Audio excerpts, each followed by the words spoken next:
யாராவது ஒருத்தர் கன்ஃபார்ம் பண்ணுங்க. போத் ஆடியோ அண்ட் வீடியோ கிளியரா இருக்கா, சவுண்டா? கிளியரா இருக்கு சார் ரெண்டுமே. யார் இது? ஜெயபாரதி சார். ஜெயபாரதி கிளியரா இருக்கு. எழுதிக்கங்கப்பா. ஏப்ரல் 7. ஸோ ஏப்ரல் 7 அப்படிங்கறது வந்து வேர்ல்டு ஹெல்த் டே அப்படின்னு சொல்றோம். வேர்ல்டு ஹெல்த் டே அப்படிங்கறத இன்னைக்கு ஏப்ரல் 7 அப்படிங்கறத ஞாபகம் வச்சுக்கணும். ஸோ ஏப்ரல் 7 வேர்ல்டு ஹெல்த் டே. இது யாரால செலிப்ரேட் செய்யப்படுகிறது அல்லது யாரால அனௌன்ஸ்மெண்ட் செய்யப்பட்டது அப்படின்னா வேர்ல்டு ஹெல்த் ஆர்கனைசேஷன், WHO.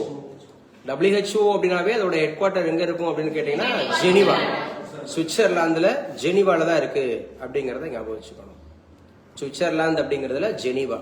அப்ப இந்த world health organisation when it was started அப்படின்னு கேட்டா 1948. 1948ல தான் world health organisation it was started. So 1948 நம்ம நிறைய பேசியிருக்கோம்.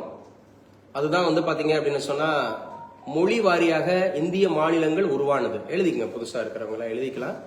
அதாவது அக்கார்டிங் டு நம்முடைய இந்தியன் ஸ்டேட்ஸ் வந்து எந்த அடிப்படையில் உருவாயிருக்கு அப்படின்னு கேட்டா லிங்குவிஸ்டிக் பேஸ்டு. அந்த லிங்குவிஸ்டிக் பேஸ்டா உருவானதுல ஒரு 3 கமிட்டி, முக்கியமான கமிட்டி. அதுல எஸ்கே தார் கமிட்டிங்கிறது இந்த வருஷம் தான், 1948 இந்த வருஷம் தான். 1948 அப்படிங்கிறது இந்த வருஷம் எஸ்கே தார் கமிட்டி. மொழி வாரியாக மாநிலங்கள் உருவாயிருக்கு 1948.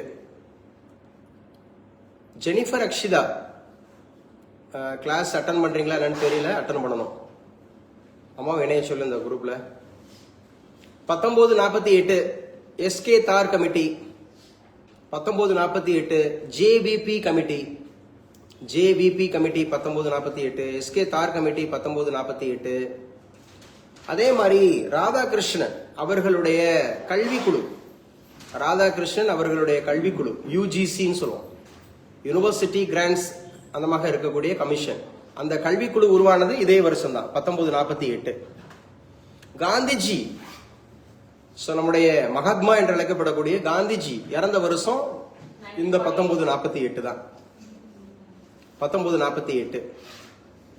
அதே மாதிரி டிராஃப்டிங் கமிட்டில one of the member Indian கான்ஸ்டிடியூஷன்ல டிராஃப்டிங் கமிட்டியோட one of the member D P Khaitan. D P Khaitan அவர்கள் இறந்தது இந்த 1948 தான். டிபி கெய்தான் அவர்கள் 1948 தான் இறந்திருக்கிறாங்க அப்படிங்கறத ஞாபகம் வச்சுங்க. இந்த 1948 தான். அதே மாதிரி இந்த industrial revolution, IPR, industrial revolution அப்படின்னு சொல்லுவோம், இண்டஸ்ட்ரியல் பாலிசி ரெசல்யூஷன், தொழிற்கொள்கை தீர்மானம், இண்டஸ்ட்ரியல் பாலிசி ரெசல்யூஷன், இதுவும் 1948 தான், 1948.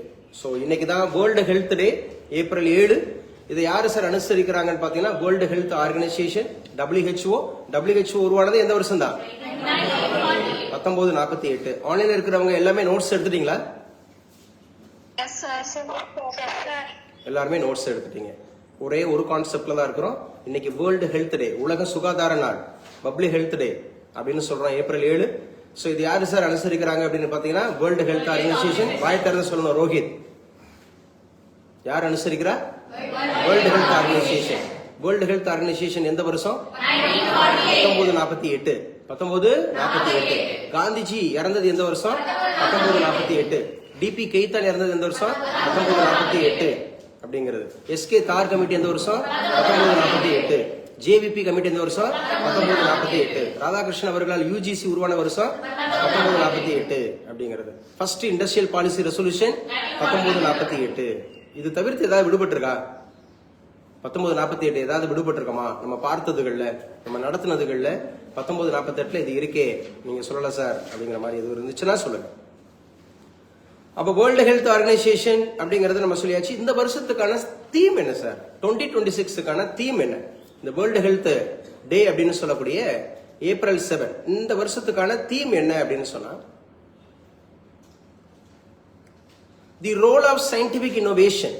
தி role of scientific innovation. Role அப்படின்னாவே பங்கு அப்படின்னு தெரியும். சயின்டிபிக் இன்னோவேஷன் அப்படின்னு சொன்னாவே அறிவியல் கண்டுபிடிப்புகள் அல்லது அறிவியல் புதுமைகள். இன்னோவேஷன்னாவே புதுமைன்னு அர்த்தம், the novelty. The role of scientific innovation, the role of scientific innovation in protecting human and planetary health.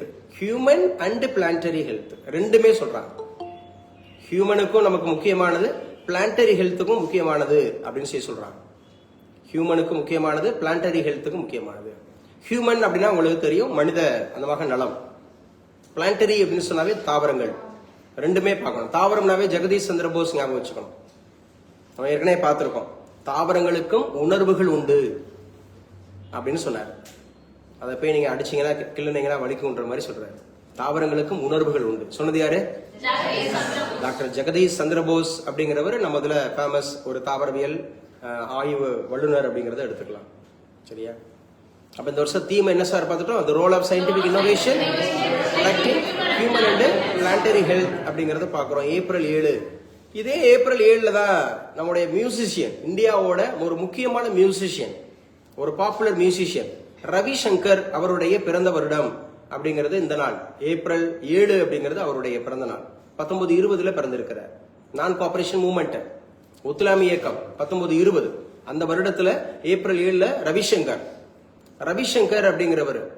இன்னொன்னு ஒருத்தர் இருக்காரு தெரியுமா? வாழும் கலை அப்படிங்கிற ஒரு அமைப்பினுடைய தலைவர் பண்டிட் ரவிசங்கர் அப்படிங்கிற பேர்ல வருவாரு. வாழும் கலை அப்படின்னு சொல்லிட்டு ஒரு மெடிடேஷன் ஓரியன்டா அவர் இருப்பாரு. சோ 1920 மியூசிஷியன், நம்ம மியூசிஷியன் தொடர்ந்து பார்த்துட்டு இருக்கோம். பித்தோவான் ஒருத்தர் பார்த்தோமா? அடுத்து ஒருத்தர் பார்த்தோம், சிம்போனி. அவர் பீத்தோவான் அப்படிங்கிறவர் சிம்போனியோட தொடர்புடையவரா? அப்ப ராஜா ரவிவர்மன் அப்படிங்கிற ஒரு ஓவியர் பார்த்தோம். ராஜா ரவிவர்மன் ஒரு ஓவியர் பார்த்தோம். இன்னைக்கு பார்த்திருக்கவர் யாரு? மியூசிஷியன் ரவிசங்கர். எந்த நாள்ல பிறந்திருக்காரு? ஏப்ரல் 7. இன்னைக்குதான் பிறந்திருக்கிறார். ஏப்ரல் 7 பிறந்திருக்காரு. 1920 பிறந்திருக்கிறார். 1920 நமக்கு இந்தியன் நேஷனல் மூவ்மெண்ட்ல என்ன இயர்? நான் கோஆபரேஷன் மூவ்மெண்ட், ஒத்துழையாமை இயக்கம் அப்படிங்கிற இந்த ஒத்துழையாமை இயக்கம் அப்படிங்கறதுல முன்னாடி வைப்பா. ஒத்துழையாமை இயக்கத்துல குஜராத்தை தலைமையிடமாக கொண்டு யார் தலைமை தாங்கனா? காந்திஜி அப்படிங்கிறவர். பஞ்சாபை தலைமையிடமாக கொண்டு, பஞ்சாப்னாவே லாலா லஜபதி ராய். மகாராஷ்டிராவை தலைமையிடமாக கொண்டு பால கங்காதர திலகர். வெஸ்ட் பெங்கால தலைமையிடமாக கொண்டு பிபின் சந்திரபால். இவங்கெல்லாம் நான் கோஆபரேஷன் மூவ்மெண்டோட தொடர்புடையவங்க. 1920 இருந்து 22 கேட்டு வச்சுக்கணும். 1920 இருந்து 1922 நான் கோஆபரேஷன் மூவ்மெண்டா? சௌரி சௌரா இன்சிடென்டா? 1922 பிப்ரவரி 5 அதோட நான் கோஆபரேஷன் மூவ்மெண்ட் கேன்சல் ஆகுதா? அதெல்லாம் ஞாபகம் வச்சுக்கணும். எரவாடா ஜெயிலுக்கு ஒரு போயிருவாரு. 1920 இன்னைக்கு பிறந்தவர் யாரு? ரவிசங்கர் அப்படிங்கிற மியூசிஷியன். ரவிசங்கர்ங்கிற மியூசிஷியன் அவர் இன்னைக்கு பிறந்திருக்கிறார் அப்படிங்கிறது. அதே மாதிரி எழுதி வச்சுங்க. இன்னைக்குதான் ஏப்ரல் 7 சீனாவுல ஊஹான் அப்படிங்கிற ஒரு பிரசிடென்சில மாகாணத்துல COVID-19 அப்படிங்கிற பேண்டமிக் 2020 அந்த லாக்டவுன் அப்படிங்கறத முடிச்சுக்கிட்டாங்க. லாக்டவுன் அவங்கள்ட்ட 2019 உருவாயிருக்கும், அப்படித்தானே? அப்ப 2019 இருந்து 2020 வரைக்கும் அவங்களுக்கு லாக்டவுன் இருந்துச்சு. 2020 அவங்க கட்டுப்படுத்திட்டாங்க. அவங்க கட்டுப்படுத்தி முடிச்ச உடனே நமக்கு வந்துருச்சு. நம்ம தானே இந்த ஊஹான் அப்படிங்கறதெல்லாம் ஃபர்ஸ்ட் உருவாச்சு. COVID-19 கோவிட் அப்படிங்கிற 19 அப்படிங்கிறது முத எங்க பரவச்சு? சீனால அந்த மாதிரி இருக்கக்கூடிய சீனா அப்படிங்கறதுல ஊஹான் அப்படிங்கிற பிளேஸ்ல உருவாச்சு. சோ நம்ம ஊர்ல 2 வேக்சின் அதுக்காக கண்டுபிடிச்சாங்க. Shield Covaxin, Covishield. வாயத்தர சொல்லணும். கோவிஷீல்டு, கோவேக்சின், கோவிஷீல்டு, கோவேக்சின் அப்படிங்கிற 2 உருவாக்கணும். இன்னொன்னு பாத்தீங்க அப்படின்னு சொன்னா நமக்கு ஓரல் அப்படின்னு ஒண்ணு கொண்டு வந்தாங்களா? அதுக்கு பேரு இன்கோவேக்ஸ். என்ன வேக்ஸ்? இன்கோவேக்ஸ். சோ இதெல்லாம் முக்கியமானது. COVID-19க்காக கண்டுபிடிச்ச வேக்சின். சரி, ரஷ்யா என்ன கண்டுபிடிச்சிருந்தது? ரஷ்யா அனுப்பிய முதல் செயற்கைக்கோளோட பேர் என்ன? ஸ்புட்னிக். அவங்களுடைய அந்த வேக்சினோட பேரே ஸ்புட்னிக் தான். அவங்களுடைய வேக்சினோட பேரு ஸ்புட்னிக் அப்படிங்கறத ஞாபகம் வச்சுக்கணும். அவங்களுடைய வேக்சினோட பேரு Sputnik. So it is also very very important. அப்ப ஏப்ரல் 7 அப்படிங்கிறது வேர்ல்ட் ஹெல்த் டே. ஏப்ரல் 7 அப்படிங்கிறது ரவிசங்கர் அப்படிங்கிறவர் பிறந்திருக்கிறார், மியூசிஷியன். 2020 சீனாவுல ஊஹான்ல ஸோ இந்த COVID-19 அப்படிங்கறத பேண்டமிக்கான அவங்க லாக்டவுன் அப்படிங்கிறது இன்னைக்கு தான் எண்ட் ஆயிருக்கு அப்படிங்கறத நம்ம பார்க்கிறோம். ஸோ இது எல்லாமே ஏப்ரல் 7ல இருக்கக்கூடிய ரொம்ப இம்பார்ட்டன்ட் ஈவெண்ட் அப்படின்னு சொல்லி பார்த்துட்டோம். இன்னைக்கு உண்டான கரண்ட் அஃபேர்ஸ் குயிக்கா பார்க்கலாம். நியூஸ் பேப்பர்ஸ்ல எக்ஸ்கியூஸ் மீ சார். சவுண்டா பேசுங்க. பேசுங்கப்பா. சார் மெய்யமே சார். மெய்யமே பேசுங்கப்பா. சார் ஏப்ரல் 7ல வந்து சைக்காலஜில இன்னொரு ஸ்பெஷாலிட்டி இருக்கு சார். சொல்லுங்கப்பா. சார் இந்த ஏப்ரல் 7 இந்த டேல பிறக்கிறவங்கள வந்து நாங்க சைக்காலஜிக்கல் டேர்ம்ல வந்து ட்ரீமர் டியர்ஸ் அப்படின்னு வந்து சொல்லுவோம் சார். அவங்களுக்கு வந்து zodiac traits, personality, human existence இது எல்லாமே வந்து அதிகமா இருக்கும் சார். அவங்க ஐக்யூ லெவல் அதிகமா. என்ன சொல்ல வரீங்க? ஏப்ரல் 7 வந்து ட்ரீமர்ஸ். ஏப்ரல் 7ல பிறக்கக்கூடிய அந்த ஹியூமன் பர்சன்ஸ வந்து நாங்க ட்ரீமர் டியர்ஸ் அப்படின்னு சொல்லுவோம் சார். டிவோர்ஸ், அதாவது DEVOURS அந்த டிவோர்ஸ் இல்ல சார், ட்ரீமர்ஸ் DOERS. டிவோர்ஸ். ஓகேமா. சோ ட்ரீமர்ஸ் டிவோர்ஸ் அப்படின்னு சொல்லி சொல்றாங்க. ஏப்ரல் 7ல பிறக்கிறவங்களுக்கு ஒரு யூனிக்னஸ் இருக்கு. என்ன சார் அப்படின்னு சொன்னா அவங்களுக்கு என்னென்ன கூடுதல் விஷயங்கள் அப்படிங்கிற பார்க்கும்போது அவங்களுக்கு அந்த கிரியேட்டிவிட்டியா இருக்கட்டும், ஒரு லீடர்ஷிப்பா இருக்கட்டும், ஆர் வந்து பாத்தீங்க அப்படின்னு சொன்னா வேற என்னப்பா உங்க சைக்காலஜில சொல்றீங்க ஏப்ரல் 7ல? அவங்களுக்கு வந்து பர்சனாலிட்டி ஜோடியாக் ட்ரைட்ஸ் வந்து அதிகமா இருக்கும். ஜோடியாக்ங்கிற டேர்ம் ரொம்ப இம்பார்ட்டன்ட் டேர்ம். சரியா? மத்தவங்கள்ல இருந்து நம்ம வேறுபடுறது, யூனிக்கா இருக்கிறது. ஜோடியாக் ட்ரைட்ஸ் அவங்ககிட்ட இருந்து அதிகமா இருக்கும். நான் சொன்ன மாதிரி அந்த கிரியேட்டிவிட்டி அதிகமா இருக்கும். சரியா? மத்தவங்க மாதிரி மாத்தி யோசிக்கிற ஒரு கான்செப்ட் அப்படிங்கறதுல வந்து கூடுதலா இருப்பாங்க. இந்த மந்த் வந்து நாங்க ஸ்ட்ரெஸ் மேனேஜ்மென்ட் மந்த்னு சொல்லுவோம் சார். ஏப்ரல் மந்த் ஃபுல்லாவே ஸ்ட்ரெஸ் மேனேஜ்மென்ட் மந்த். எழுதிச்சுங்க. ஏப்ரல் 7 அப்படின்னு சொன்னாவே ஸ்ட்ரெஸ் மேனேஜ்மென்ட் மந்த் அப்படின்றாங்க சைக்காலஜில ஏப்ரல் 7 அப்படிங்கறத வந்து ஸ்ட்ரெஸ் மேனேஜ்மெண்ட் அப்படின்னு சொல்றாங்க. எனக்கு தெரிஞ்சு நிறைய ஸ்காலர்ஸ் வந்து ஏப்ரல்ல பிறந்திருக்கிறாங்க. Doctor B.R. அம்பேத்கர். இன்னைக்கும் கூகுள்ல போய் நீங்க சர்ச் பண்ணி பாத்தீங்க, இது பண்ணி பாத்தீங்கன்னா இந்த number 1 scholar in the world அப்படின்னு எடுத்தீங்கன்னா யாரதான் சொல்லும்? சொல்லுங்க. Doctor B.R. அம்பேத்கர் அப்படிங்கறதான் சொல்லும். அதே போல சச்சின் டெண்டுல்கர், மாஸ்டர் பிளாஸ்டர், அவரு ஏப்ரல் 13ல தான் பிறந்திருக்கிறாரு. ஏப்ரல் 13 அப்படில. அவரு ஏப்ரல் 14ல பிறந்திருக்கிறார். மைசெல்ஃப் டாக்டர் ஹரிகரன் ஏப்ரல் 12ல தான் பிறந்திருக்கேன். மைசெல்ஃப் இல்ல ஒரு ஸ்பெஷல் கேட்பாங்கண்ணே, உங்க மந்த்ல பிறந்த ஸ்காலர்ஸ் எல்லாம் யார் யாருன்ற போது நம்ம நிறைய பேர் எடுத்துக்கலாம். இப்ப ரவிசங்கர் பார்த்தோமா? ரவிசங்கர் அப்படிங்கிறவர் பிறந்திருக்கிறாரு ஏப்ரல்ல. So zodiac traits. So April 7. அப்ப இந்த இடத்துல ஸ்ட்ரெஸ் மேனேஜ்மெண்ட் அந்த மாதிரி மந்தா? Stress management. ஸ்ட்ரெஸ்னாவே அழுத்தமா? ஸ்ட்ரெஸ்னாவே என்னது? அழுத்தம் அப்படிங்கிறது எழுதிக்குங்க. இன்னைக்கு ஏப்ரல் 7 இன்னைக்கு உண்டான கரண்ட் அஃபேர்ஸ் எல்லாருக்கும் தெரியும். இந்த சாத்தான்குளம் அப்படிங்கிறது தூத்துக்குடி மாவட்டம் இல்லையா? தூத்துக்குடி மாவட்டம் அப்படிங்கறதுல வந்து பாத்தீங்க அப்படின்னு சொன்னா சோ அப்பா பிள்ளை 2 பேர் அரெஸ்ட் செய்யப்படுறாங்க. அரெஸ்ட் செய்யப்பட்ட மாத்திரம் இல்லாம அவங்க வந்து என்ன பண்றாங்க அப்படின்னா லாக்அப் டெத் ஆகுறாங்க. அடிச்சே சாகடிக்கிறாங்க. நம்ம 19 ஜாலியன் வாலாபாக் படுகொலையில அடிச்சுட்டாங்க அப்படிங்கிற மாதிரி இன்ன வரைக்கும் அது வந்து ஒரு பெரிய படுகொலையா நினைக்கிறோம். ஆஃப்டர் தட் சுதந்திரம் பெற்ற பிறகும் இன்னைக்கு வந்து காவலர்களுக்கு அடிச்சு கொள்ற அளவுக்கு எல்லாம் அதிகாரம் எல்லாம் கிடையாது. இந்த போலீஸ் பர்சனாலிட்டி அப்படிங்கிறவங்களுக்கு அடிக்கிறதுக்கே முதல்ல அறியாத இது கிடையாது. அடிக்கிறதுக்கு, துன்புறுத்துறதுக்கு, டார்ச்சர் பண்றதுக்கே அவங்களுக்கு அதிகாரம் கிடையாது. கோர்ட் தான் அதை டிசைட் பண்ணணும்.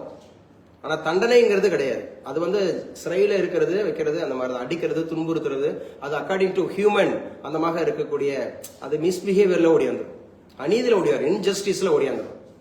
அப்ப இவங்க என்ன பண்ணிருக்காங்க? 9 காவலர்களுக்குமே மரண தண்டனை கொடுத்திருக்கிறாங்க. இது முதல் இந்திய வரலாற்றிலேயே முதல் முறை. இனி அடிக்கிறதுக்கு பயப்படுவாங்க காவலர்கள் அப்படிங்கிறவங்க. இல்லங்க உங்களுக்கு வெறும் ஆயுள் தண்டனை மட்டும் கொடுக்கறோம்னா ஒரு குறிப்பிட்ட காலம் மட்டும் இருந்துட்டு வெளியில வந்துருவாங்க. அப்ப மறுபடியும் துணிச்சல் வரும். யார வேணாலும் அடிக்கலாம், கொள்ளலாம் அப்படின்னு சொல்லி. சமீபத்தில் ஒரு திரைப்படம் பார்த்திருப்பீங்க சரியா? ஜெய் பீம் அப்படிங்கிற ஒரு திரைப்படம். அந்த ஜெய் பீம் திரைப்படத்துல அது சொல்லப்பட்டதுன்னா உண்மை கதை. ஒரு குறிப்பிட்ட இனம், அதுலயும் குறிப்பாக ஷெட்யூல் ட்ரைப். அந்த ஷெட்யூல் ட்ரைப் அப்படிங்கறதுல ஒரு அவங்க எல்லாம் வந்து மைனாரிட்டியா தான் இருப்பாங்க. ஒரு குறிப்பிட்ட பகுதியில தான் இருப்பாங்க. அவங்க அண்டர் பாவர்ட்டியில இருப்பாங்க. அதாவது நம்ம தமிழ்நாட்டுல. பட் இந்தியால பாத்தீங்கன்னா ஷெட்யூல் ட்ரைப்ங்கிறது ஒரு பெரிய அது மெஜாரிட்டி. அது பர்டிகுலரா நார்த் ஈஸ்ட்ல. நீங்க நார்த் ஈஸ்ட்லாம் போயிட்டீங்க அப்படின்னா அவங்க மெஜாரிட்டி. சமீபத்தில் பார்த்தோம்னா மணிப்பூர் பார்த்தோமா, நாகாலாந்து பார்த்தோமா, மிசோரம் பார்த்தோமா இல்லையா? இவங்க எல்லாம் மெஜாரிட்டி. அங்க அவங்க தான் பெரிய ஆளா இருப்பாங்க. அங்கதான் அவங்க எல்லாம் பணக்காரங்களா இருப்பாங்க. அவங்களாம் பணக்காரங்களா இருப்பாங்க, ஆட்சியாளராக இருப்பாங்க. அப்ப எந்த ஊர்ல எந்த இனம் அப்படிங்கிறது மைனாரிட்டியா இருக்குதோ அங்க அவங்கள சப்ரஸ் பண்ணுவாங்க. அந்த திரைப்படத்தில் அழகா காமிச்சிருப்பாங்க. சிறையிலிருந்து வெளிவர்றது மாதிரி. அப்ப சிறையிலிருந்து வெளிவரும்போது வந்து பாத்தீங்க அப்படின்னு சொன்னா ஒரு மெஜாரிட்டியா இருக்க கேஸ்லாம் அந்த மாதிரி கேஸ்ட்ல இருக்கவங்களாம் நீ போயிடு போன்னு சொல்லிட்டு மறுபடியும் அந்த மைனாரிட்டியா இருக்கிறவங்க யாருமே அந்த என்ன சொல்றது அவங்கள ஜாமீன் எடுக்க வராதவங்க எல்லாம் மறுபடியும் பிடிச்சு போடுறது. அந்த திரைப்படத்துல அழகா இருக்கும். அவர் வந்து எவ்வளவு அழகான ஒரு வாழ்க்கை வாழ்வாரு. தனக்குன்னு ஒரு மனைவி, தனக்குன்னு ஒரு குழந்தைங்க, அந்த சின்ன சின்ன விஷயங்களை ரொம்ப ஜாலியா இருக்கிற மாதிரி காமிச்சிருப்பாங்க. ஒரு வீட்டுக்கு உதவி செய்ய தான் போவார். அந்த வீட்டுக்குள்ள பாம்பு வந்திருக்கு அப்படிங்கிறதுக்காக பிடிக்க போவார். அப்போ ஒரு நகையை காணல அப்படின்ற மாதிரி ஒரு திருட்டு குற்றத்துல இவரை வந்து சந்தேகத்தின் அடிப்படையில தான் அவரை அழைச்சிட்டு போவாங்க. அங்க போய் அடிச்சு நீ ஒத்துக்கடா, நீ ஒத்துக்கன்னு சொல்லி லாக்கப். இதுதான் புரியுது என்ன சொல்றது. ரொம்ப அடிச்சு துன்புறுத்தி அவர் இறந்துட்டாரு அப்படிங்கிற உடனே அதை அந்த இறப்பை வந்து மறைக்கிறதுக்காக எவ்வளவு நாடகம் ஆடி எல்லாம் பண்ணுவாங்க. இது வந்து ஜஸ்டிஸ் சந்துரு அப்படிங்கிறவருடைய உண்மை கதை. ஜஸ்டிஸ் சந்துரு அப்படிங்கிறவர் ஒரு ஷெட்யூல் காஸ்ட் அப்படின்னு இருக்கக்கூடிய ஒரு நீதிபதியா இருந்தவர், உயர்நீதிமன்றத்தோட நீதிபதியாக இருந்தவர். அவர் சொன்ன தகவலின் அடிப்படையில அந்த பர்டிகுலர் இருளர் அப்படிங்கிற ஒரு இனம் அப்படிங்கிற விழுப்புரம் சைடுல, அந்த திண்டிவனம் சைடுல அங்க அதிகமாக வாழக்கூடிய மக்கள். சோ அவங்க என்ன பண்றாங்கன்னா இந்த முக்கியமா ஞாபகம் வச்சுக்கணும், இந்த ஹேபியஸ் கார்பஸ் அப்படின்னு ஒரு மனு இருக்கு. அது நம்ம ரிட்ஸ்ல பார்ப்போம். 5 வகையான ரிட்ஸ் இருக்கு. 5 வகையான ரிட்ஸ் இந்தியன் கான்ஸ்டிடியூஷன்ல 5 வகையான ரிட்ஸ். அதுல ஹேபியஸ் கார்பஸ் அப்படின்னா என்ன சார் அப்படின்னு கேட்டா, ஒருத்தர் வந்து மிஸ்ஸிங் ஆகுறாரு, அல்லது அவர் வந்து என்ன பண்ணிருக்காங்க, கடத்தி இருக்கிறாங்க, நாப் பண்ணிருக்காங்க, அல்லது வந்து பாத்தீங்க அப்படின்னு சொன்னா அவர் எங்கேயோ ஒரு கொலை செய்யப்பட்டிருக்கலாம், வீடு திரும்பல, வேலைக்கு போனவர் வீடு திரும்பல அப்படிங்கிற மாதிரி இருந்துச்சுன்னு வச்சுங்களேன். என்ன பண்ணணும், நம்ம வந்து ஹேபியஸ் கார்பஸ் மனு வந்து தொடுக்கணும். அப்படி ஒரு ஹேபியஸ் கார்பஸ் அப்படிங்கிற ஒரு மனு, அதுக்கு தமிழ்ல அதுக்கு பேரு ஆட்கொணர்வு மனு. அந்த ஹேபியஸ் கார்பஸ் அப்படிங்கிற ஒரு ஆட்கொணர்வு மனு கொடுத்துட்டோம்னா 24 ஹவர்ஸ்க்குள்ள அவர் வந்து ஒரு மேஜிஸ்ட்ரேட்டுக்கு முன்னாடி வந்து அவரை ஆஜர்படுத்தணும். அப்போ ஒரு மாவட்டமே அது வந்து இயங்க ஆரம்பிச்சிடும். குறிப்பாக எஸ்பில இருந்து SP, ADSP, DSP, inspector, sub inspector அப்படிங்கிற லெவல்ல இவங்கெல்லாம் அத்தாரிட்டிஸ். ஒரு மாவட்ட அளவில் இருக்கிறவங்கள ஹையஸ்ட் இருக்கிறவர் வந்து எஸ்பி தான். அந்த எஸ்பிக்கு கீழே இருக்கிறவர் ஏடிஎஸ்பி. புரியுதான சொல்றது. அவருக்கு கீழே இருக்கிறவர் டிஎஸ்பி, அவருக்கு கீழே இருக்கிறவர் இன்ஸ்பெக்டர், அவருக்கு கீழே இருக்கிறதா சப் இன்ஸ்பெக்டர், அவருக்கு கீழே இருக்கிறவர் எஸ்எஸ்ஐ. என்னங்க எஸ்எஸ்ஐ, எஸ்எஸ்ஐ இருப்பாரு. அப்புறம் தான் வந்து பாத்தீங்க அப்படின்னா கான்ஸ்டபிள், ஹெட் கான்ஸ்டபிள் இருப்பாரு, அப்புறம் கான்ஸ்டபிள், ஹெட் கான்ஸ்டபிள், அதுக்கப்புறம் யார் இருப்பா, கான்ஸ்டபிள். ஆர்டர் தெரியுதா? கியூட் எக்ஸாம்ல ஒரு கொஸ்டின் கேட்டிருந்தாங்களா? நேவில, ஆர்மில, ஏர்போர்ஸ்ல ஆர்டர் இருக்கா? அப்ப என்ன பண்ணுவாங்க, இவர் வந்து ஹேபியஸ் கார்பஸ் மனு வந்து தொடுத்துருவார். அப்ப சந்துரு அப்படிங்கிறவர் அந்த திரைப்படத்துல இருக்கும்போது அவர் வந்து ஒரு அட்வொகேட்டா இருப்பார். அட்வொகேட்ன்றது வேற, லாயர்ன்றது வேற. அட்வொகேட்ன்றது வேற, லாயர்ன்றது வேற. அட்வொகேட் அப்படின்னு சொன்னா என்ன பண்ணுவாங்க, பார் கவுன்சில்ல நம்பர் வாங்கிட்டு என்ன பண்ணுவாங்க, வேலை செய்வாங்க. என்ன வேலை செய்வாங்க இங்க பாருங்க, ஒன்லி லீகல் அட்வைஸ் கொடுக்கறவங்க யாரு, லாயர். லாயர் அங்க போய் கோர்ட்ல போய் வாதாடுறவங்க யாரு, அட்வொகேட். அவர் வழக்கு உரைஞர், இவர் வழக்கு அறிஞர். வழக்கு அறிஞர்ன்றது வேற, வழக்கு உரைஞர்ன்றது வேற. நல்லா புரிஞ்சு வச்சுக்கணும். அப்ப என்ன பண்ணுவாரு சந்துரு அப்படிங்கிறவரு, அந்த நீதிபதியாக இருந்தவர். அப்போ வந்து அவர் வந்து அட்வொகேட்டா தான் இருக்கிறாங்க. அப்ப இருக்கும்போது அவர் நிறைய சமூக இதுக்காக போராடக்கூடியவர். அவர் என்ன பண்ணிடுவாரு அப்படின்னு சொல்லி பாத்தீங்கன்னா இந்த ஹேபியஸ் கார்பஸ் மனுங்கிறத கொடுத்துருவாரு. அப்ப அந்த கோர்ட் அலர்ட் ஆகுது. என்ன பண்ணுவாங்க, அந்த பப்ளிக் லீடர் அப்படின்னு சொல்லுவாங்கல்ல, புரியுதா, அரசு வழக்கறிஞர்னு இருப்பார்ல, அந்த அரசு வழக்கறிஞர் அப்படின்னு சொல்லி அவர் வந்து போலீஸுக்கு சார்பாக அவர் வந்து பண்ணுவாரு. இவர் சந்துருங்கிறவரு இவங்களுக்காக பண்ணுவார். செங்கேனின்னு நினைக்கிறேன் அந்த கேரக்டர். என்னங்க செங்கேனி அப்படிங்கிற ஒரு கேரக்டர் இருக்காங்க. அவங்களாம் உண்மை, அந்த பேர்லாம் இருக்காங்க, உண்மை கதை. அப்ப என்ன பண்ணுவாங்க அப்படின்னு சொல்லி பாத்தீங்கன்னா அட்வொகேட் ஜெனரல் வரைக்கும் அதுல வந்து அந்த கேஸ்ல வந்து உள்ள இன்வால்வ் ஆவார். அட்வொகேட் ஜெனரலையே தோற்கடிச்சு அந்த கேஸ் வந்து ஜெயிக்கும். அப்ப அவங்களுக்கு தண்டனை வாங்கி கொடுக்கற மாதிரி அந்த படத்துல காமிச்சிருப்பாங்க. இதுதான் அரசியலமைப்பு சட்டம். எவ்வளவு பெரிய ஆளாக இருந்தாலும் சரி, சட்டத்தின் முன் அனைவரும் சமம். ஆர்டிகல் 14, சட்டத்தின் முன் அனைவரும் சமம். சட்டத்தை மட்டும் சரியா கையாண்டாங்க அப்படின்னா, பரியரும் பெருமாள்ல ஒரு சீன் வச்சிருப்பாரு அந்த டைரக்டர். என்ன பண்ணணும் சார் அப்படின்னு சொல்லும் போது, நான் படிக்கிறேன். என்ன படிக்க போற? நான் வந்து அட்வொகேட் படிக்கிறேன், பிஎல் படிக்கிறேன். ஏன்னா ஒரு போலீஸ் ஸ்டேஷன்ல ஒரு திருட்டு கூட்டத்திற்காக அந்த பையன்களை படிச்சுட்டு போயிருவாங்க. எங்க பசங்க மட்டும் தான் அதை பண்றாங்களா, மற்ற பசங்களாம் அதை யாரும் பண்ணலையா அப்படின்றப்போ, நீ எல்லாம் இழுத்து பேசுற அப்படின்ற மாதிரி அந்த போலீஸ்காரர் ஒரு சப் இன்ஸ்பெக்டர் தான். அந்த ஊர் பெரியவரை அவர் என்ன பண்ணுவாருன்னா அப்படி காலை ஓங்கி மிதிக்கிறது. இவங்க எல்லாம் கேள்வி கேட்டாங்கன்னா அடுத்து வரவே போறவெல்லாம் நம்மளை கேள்வி வரவே போறவெல்லாம் கேள்வி கேட்கணும். பேசுற புரியுதா? போலீஸ்னா கொம்பு கிடையாது. அது டிஜிபியா இருந்தாலுமே போலீஸ்னா கொம்பு கிடையாது. அந்த டிஜிபியே மனுஷனுக்காக தான், இங்க இருக்க சிட்டிசனுக்காக தான். பேசுற புரியுதா? எவ்வளவு பெரிய டிஜிபியா இருந்தாலும், அவர் வந்து டிஐஜியா இருந்தாலும், அவர் வந்து எஸ்பியா இருந்தாலும், டிஎஸ்பியா இருந்தாலும், யாரா இருந்தாலும் அவர் public servant. we should understand first. அது எஜுகேட்டட். ஆனா குற்றம் இல்லாதவர்கள் நம்ம இருந்து அந்த இடத்துல நம்ம இருக்கணும். பேசுற புரியுதா? நாம பாதிக்கப்பட்டிருக்கிறோம். we are the நம்ம வந்து ஒரு ஆக்சுவலா வந்து பாத்தீங்கன்னா நம்ம ஒரு பாதிக்கப்பட்டவரா இருக்கிறோம். விக்டிம்ஸ். நம்ம கன்விக்ட் கிடையாது, கன்விக்ஷன் பண்ணல, குற்றம் நம்ம செய்யல, தவறு நம்ம செய்யல. நம்ம வந்து ஒன்லி வந்து பாத்தீங்கன்னா நம்ம வந்து விக்டிமா இருக்கிறோம். நம்ம பாதிக்கப்பட்டவர்கள் இருக்கிறோம். பாதிக்கப்பட்டவர்கள் பயப்படணும்னு அவசியம் இல்லை. அவங்கள போய் ஐயோ டிஜிபி இந்த வாடா போடான்னு உரிமையில பேசினாங்கன்னா உடனே எதிர்த்து கேட்கலாம். அவங்களுக்கு ரைட்ஸ் கிடையாது. போலீஸ்காரருக்கு அந்த ரைட்ஸ் கிடையாது. வாடான்றதோ போடான்றதோ உரிமையில பேசுறதோ. நம்மள நிக்க வச்சுக்கிட்டு அந்த படத்துல அழகா காமிச்சிருப்பாரு. அதே பெரிய பெருமாள் காமிச்சிருப்பாரு. சாரி அசுரன்ல காமிச்சிருப்பாரு. அசுரன் இல்லையா, கர்ணன்ல காமிச்சிருப்பாரு. நாங்க காலையில இருந்து நின்றுட்டே இருக்கிறோம், எங்களுக்கு ஒரு சேர் போடலாம்ல. நான் பெரியவர் பாவம் பசியில இருக்கிறாருல, அவருக்கு ஒரு டீ, நாங்க போய் டீ குடிச்சிட்டு வரோம். நாங்க வந்து விக்டிம் தானே, நாங்க வந்து கன்விக்ட் கிடையாது. அவங்க வந்து அந்த குற்றத்தை செய்யல அந்த ஊருக்காரங்க. ஆனா பாருங்க எங்கெங்கெல்லாம் அதிகாரம் வந்து அந்த அதிகாரம் இருக்கிறவன்ட்ட வந்து அடங்கி போகும். அதிகாரம் இருக்கிறவன்ட்ட அடங்கி போகும். சரியா? அதிகாரம் இல்லாதவன்ட்ட தான் வந்து பாத்தீங்க அப்படின்னு சொன்னா ஓவர் பண்ணும். ஒரு எம்எல்ஏட்ட பயப்படும், ஐயான்னு சொன்னோம். கோர்ட்டாவது டேஷ் ஆகுதுன்னாரு நம்ம ஊருக்காரு. கோர்ட்டாவது டேஷ் ஆனது. அந்த இடத்துல ஐயா ஐயான்னு கெஞ்சிட்டு இருக்கு அதே காவல்துறை. பேசுற புரியுதா? ஆனா இங்க சாதாரணமா அந்த அந்த படத்துல பாத்தீங்கன்னா அந்த ஒரு துண்டை எடுத்து அப்படி இடுப்புல கட்டுவாரு. அப்ப வந்து அந்த போலீஸ்காருக்கு வந்து அது ஒரு திமிரு ஏறும். அவர் அப்படியே அந்த தூண்டில் போட்டுட்டு இருக்கிறவரு அவர் என்ன பண்ணுவாரு, அப்படி நடுங்குவாரு அப்படின்னு. அப்ப அந்த போலீஸ்காரங்களுக்கு என்ன வருதுன்னா, பாருங்க நமக்கு ஒரு பயப்படுறான், நமக்கு அந்த ஒரு கெத்து வருது. அந்த கெத்துலாம் யாருக்கும் கிடையாதுங்க. இங்க இந்தியன் கான்ஸ்டிடியூஷன் அப்படிங்கறத படிச்சு பாத்தீங்கன்னா இங்க அதிகாரம் மிக்கவர்கள் யார், மிகவும் அதிகாரம் மிக்கவர்கள் யார் அப்படின்னு ஒரு கேள்வி கேட்டு ஆப்ஷன்ல குடியரசுத் தலைவர், துணை குடியரசுத் தலைவர், பிரதமர், மக்கள் அப்படின்னு கொடுத்தா யார் தான்? மக்கள் தான். Peoples. we are the powerful. they are our servant. they are public servant.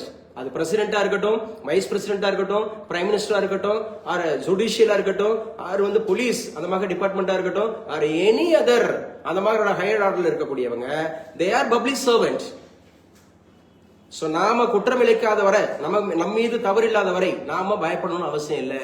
நம்ம தாராளமா போய் அந்த சீட்ல, அவங்களுக்கு முன்னாடி இருக்கிற சீட்ல உட்காரலாம். தாராளமா உட்காரலாம். பெர்மிஷன் கிட்டே உட்காரலாம். எக்ஸ்கியூஸ் மீ, நான் உட்காரலாமான்னு கேட்கலாம். ஏன்னா நமக்கு தான் அந்த சீட்டு புரிதா உட்கார்ந்து இருக்கிறதுக்கு. நம்ம வந்து ஒரு ப்ராப்ளமேட்டிக்கா அங்க போயிருக்கிறோம். இதைத்தான் அந்த படத்துல காமிச்சிருப்பாங்க. ஒரு டிஜிபியே கூப்பிட்டு பேசுவார், அந்த அம்மாவை செங்கேனியை கூப்பிட்டு பேசுவார், இந்த கேஸை கொஞ்சம் வாபஸ் வாங்கிக்கிறங்க, வச்சுக்கிறங்க, எதா இருந்தாலும் யார்கிட்ட பேசிக்கங்க, எங்க அட்வொகேட்ட பேசிங்க, சந்துரு சார்ட்ட பேசிக்கிறங்க, லா அதான் சொல்றது. அப்புறம் அந்த போலீஸ்காரங்க பின்னாடியே போவாங்களா, அந்த அம்மா ஏறாது, அந்த வண்டியில ஏறாது, அது பஸ்ல தான் போகும். அங்க டிஜிபில இருந்து போன் வரும், டிஜிபில இருந்து தொலைச்சு நீ வந்து என்ன பண்ண, அவங்களை வீடு வரை கொண்டு போய் உன் வண்டியில இறக்கி விடு அப்படின்னு சொல்லுவாங்க. ஆனா அந்த அம்மா ஏறாது, அப்படியே பின்னாடி அம்மாவான அந்த கெஞ்சிட்டே போற மாதிரி அந்த படம் வச்சிருப்பாங்களா. ஒரு போலீஸ்கார் வந்து அங்க அவருடைய இடத்துல இருக்கும்போது எப்படி இருப்பாரு, ஆனா அந்த இடத்துல அப்படியே அப்படி கஞ்சிட்டே போவாங்க. இதாங்க சட்டம் என்ன செய்யும்? சட்டம் வந்து எல்லாம் செய்யுங்க. அதான் சொல்லக்கூடியது. இந்தியன் கான்ஸ்டிடியூஷன்ன்றது பவர்ஃபுல்லானது. இந்தியன் கான்ஸ்டிடியூஷன், இந்தியன் பாலிட்டியை படிக்கும் போது நீங்க அப்படி படிக்கணும். ஒரு ரைட் டு எஜுகேஷன் ஆக்ட்னா அது எவ்வளவு பெரிய பவர்ஃபுல்லானது படிக்கணும். இப்ப 10th 12th எக்ஸாம்ஸ் வந்து இன்னைக்கு பேப்பர் திருத்த போறாங்க. இன்னைக்கு தான் எஸ்சி லெவல்ல திருத்த போறாங்க. 12th பேப்பர் இன்னைக்கு திருத்த போறாங்க. அப்ப 12th பேப்பர் திருத்த போறவர் வந்து அவர் வாட்டிக்கு இஷ்டத்துக்கு பேப்பர் திருத்தினாரு வச்சுங்களேன். இஷ்டத்துக்கு பேப்பர் திருத்துறது, பிடிச்சிருந்தா மார்க் போடுறது, பிடிக்கலன்னா மார்க் குறைக்கிறதுனா அவர் வந்து அங்க என்ன ஆகணும், அவர் வந்து அங்க போய் பதில் சொல்லி ஆகணும். டிஜிக்கு போகணும். அவர் சென்னையில போய் டிஜியில போய் ஏன் மார்க் குறைச்சிங்கன்னு அவருக்கு சொல்லணும். அதுக்கு முன்னாடி மேல இருப்பாங்கல்ல, ஒரிஜினல் மார்க் கிடைக்கணும். ஏன்னா இன்னைக்கு RTIல நம்ம போய் கேட்கலாம். புரியுதா உங்களுக்கு? RTIல பேப்பர் வாங்கலாம். 10th 12th பேப்பரை எடுத்து வாங்கலாம், RTIல வாங்கலாம். வாங்கி ஒவ்வொரு பக்கமா நம்ம செக் பண்ணலாம். சரியான மதிப்பெண் இருந்து அவர் குறைவான மதிப்பெண் போட்டிருந்தாருன்னா அவர் வந்து தவறு செஞ்சிருக்கிறாரு, அதுக்கு அவர் தண்டனை அனுபவிக்கணும். பேசுற புரியுதா? சட்டம் அந்த அளவுக்கு பவர்ஃபுல்லானது. சட்டம் இங்க பாருங்க, 9 காவலர்களுக்கு இதான் சொல்லுவாங்க, இந்த வேலியே பயிரை மேய்வதுன்னு சொல்லுவாங்கல்ல. வேலியை என்ன பண்ணுது? பயிரை மேய்வது அப்படிங்கிறது. 9 காவலர்களுக்கு மரண தண்டனை. மரண தண்டனை இது வந்து ரொம்ப முக்கியமான ஒரு பாயிண்ட். இதை ஈஸியா கடத்திட்டு போயிடக்கூடாது. இது மெயின்ஸுக்கு இன்டர்வியூக்கு ரொம்ப முக்கியம். மெயின்ஸுக்கு இன்டர்வியூக்கு ரொம்ப முக்கியம். அசால்ட்டா டீல் பண்ணுவாங்க. காவல்துறையில அசால்ட்டா டீல் பண்ணுவாங்க. நல்ல காவல்துறை அதிகாரிகளும் இருக்கிறாங்க, சாதிய புத்தியோட இருக்கக்கூடிய காவல்துறை அதிகாரிகள் இருக்காங்க, சாதியத்தோட இருக்கிறாங்க. எல்லா போலீஸ் ஸ்டேஷன்லயுமே இவன் நம்ம சாதி, இவன் அந்த சாதி அப்படின்னு சொல்லிட்டு, அதுக்கு எதுக்கு நீ பப்ளிக் சர்வெண்டா வரணும்? நீ ஊருக்குள்ள ஒரு சாதிய கட்சி தலைவரா இருந்திருக்கலாம்ல. பேசுற புரியுதா? சாதியில இருக்கிறவனா, நீங்க சாதி பாக்குறவனா இருந்தீங்கன்னா நீங்க என்ன ஆகக்கூடாது? பப்ளிக் சர்வெண்ட் ஆகக்கூடாது. நீங்க போலீஸ் ஆகக்கூடாது, நீதித்துறைக்கு வரக்கூடாது, இந்த மாதிரி ஆசிரியர் பணிக்கு வரக்கூடாது, அல்லது அதிகாரி ஆகக்கூடாது. நீ ஊருக்குள்ள வந்து சாதிய அந்த நீ அரசியல்வாதியா இருந்துட்டு கூட நீ சாதியவாதியா இருக்கலாம், மனநோயாளி இருக்கலாம். அரசியல்வாதிகள் அப்படித்தான் இருந்துட்டு இருக்காங்க. அரசியல்வாதிகள் அநேகர் மனநோயாளி இருக்காங்க. என்ன இருக்கு வைக்குது? அவங்க வந்து பாத்தீங்கன்னா அந்த பிரிவினைவாதத்தை உண்டாக்கி அவங்க அந்த அரசியல் ஆதாயத்தை பெறுவதற்காக, நம்ம சாதி ஓ சாதி, நமக்கு அவங்க அப்படி, அந்த கோயிலுக்குள்ள அவங்க வரக்கூடாது, இந்த கோயிலுக்குள்ள வரக்கூடாது, அவங்க அவங்க வந்து கால் மேல கால் போட்டு உட்காந்துடக்கூடாது, அவங்க படிச்சிடக்கூடாது, டீச்சர் சொல்ல நீ தேவமாறு, நான் வந்து நாடாரு, அது எப்படி ஷெட்யூல் காஸ்ட்ல இருக்கிறவர் எப்படி எச்சமா வரலாம்? அந்த பையன் பாடம் நடத்துற அந்த டீச்சருக்கு எல்லாரும் சமம் தானே டீச்சர்? என்ன பாடம் நடத்துறான்? எல்லாரும் சமம் தானே டீச்சர்? சொல்லிக் கொடுக்க வேண்டியவங்க பிரிவினை சொல்லி கொடுக்குறாங்க. அப்சர்வ் பண்றவங்க என்ன சொல்றான்? எல்லாரும் சமம் தானே டீச்சர் அப்படிங்கிறான். அப்ப எந்த மாதிரி இந்த உலகம் போயிட்டு இருக்குன்னு பாருங்க. இதுக்கு தான் முக்கியமானது. கல்வியில எந்த விதமான பாகுபாடு இருக்கக்கூடாது, அரசு துறையில எந்த விதமான பாகுபாடு இருக்கக்கூடாது. அங்க வர்றவர் எஸ்சியா, எஸ்டியா, ஓபிசியா, எம்பிசியா, நம்ம கேஸ்டா, நம்ம மதமா, நம்ம ஊருக்காரா, அதெல்லாம் தாண்டி அவருக்கு நம்ம சேவை செய்யக்கூடிய நம்ம பணியார், நம்ம வேலைக்காரன். அப்படித்தானே? நீங்க ஐஏஎஸ் இருந்தாலும் வேலைக்காரன் தான், நீங்க ஐஏஎஸ் இருந்தாலும் வேலைக்காரன் தான். நம்ம கட்டுற பணம் தான் உங்களுக்கு போகுது. புரியுதா? அப்ப அதிகாரம்ன்றது எளிமையானவர்களுக்கு உதவி செய்யறதுக்காக. அதிகாரம்ன்றது யாரு சார் அப்படின்னு சொன்னா, யாரெல்லாம் வந்து பாத்தீங்கன்னா விளிம்பு நிலையில இருக்கிறாங்களோ, ஒரு ஒரு அரசு அந்த மாதிரி இருக்கக்கூடிய உதவியை நாடி வர்றாங்களோ, அவங்களை உதவி செய்யறதுக்கு தான் இருக்கணுமே ஒழிய அடிக்கிறதுக்கு, துன்புறுத்துறதுக்கு, கொலை செய்யறதுக்கு, இந்த எதிரியா பேசுறதுக்கு ரொம்ப அந்த சாதாரண மனிதர்கள்ட்ட கேட்கணும். இப்போ ஒரு சிவில் சர்வீஸ் ஒரு ஐஏஎஸ் ஆபீசரா இருந்தாருன்னா ஒரு மினிஸ்டருக்கு எந்திரிச்சிருவார்ல, பேசுற புரியுதா? இல்ல ஒரு அதுக்கு மேல இருக்கக்கூடிய ஒரு சீஃப் செக்ரட்டரிக்கு அவர் எந்திரிச்சிருவார்ல, ஒரு அடிஷனல் செக்ரட்டரிக்கு எந்திரிச்சிருவார்ல, அந்த மாதிரி தான். அதை விட பவர்ஃபுல்லானவங்க மக்கள்ல, அதை விட பவர்ஃபுல்லானவங்க மக்கள் அப்படிங்கறத புரிஞ்சுக்கணும். சோ முதல் முறையாக சாத்தான்குளம் அப்படிங்கறத தந்தை மகன் கொலை வழக்கில் தீர்ப்பு கொடுத்திருக்கிறாங்க. 9 காவலர்களுக்கு மரண தண்டனை கொடுத்திருக்காங்க. தமிழக வரலாற்றுல இதுதான் முதல் முறை அப்படின்னு சொல்றாங்க. நல்லா ஞாபகம் வச்சுங்க. காவல் நிலைய மரண வழக்கில் குற்றம் நிரூபிக்கப்பட்ட காவலர்களுக்கு மரண தண்டனை விதிக்கப்பட்டது தமிழக வரலாற்றில் இதுவே முதல் முறை. இதுல இந்த வழக்கில் முன்னிலையான வழக்குரைஞர்கள் பாத்தீங்கன்னா, வழக்கு அறிஞர்கள் இல்ல, இவங்க வழக்கு உரைஞர்கள். புரியுதா சொல்றது? வழக்கு அறிஞர்ன்றது அதான் லாயர், வழக்குரைஞர் அப்படின்னா அதான் அட்வொகேட்.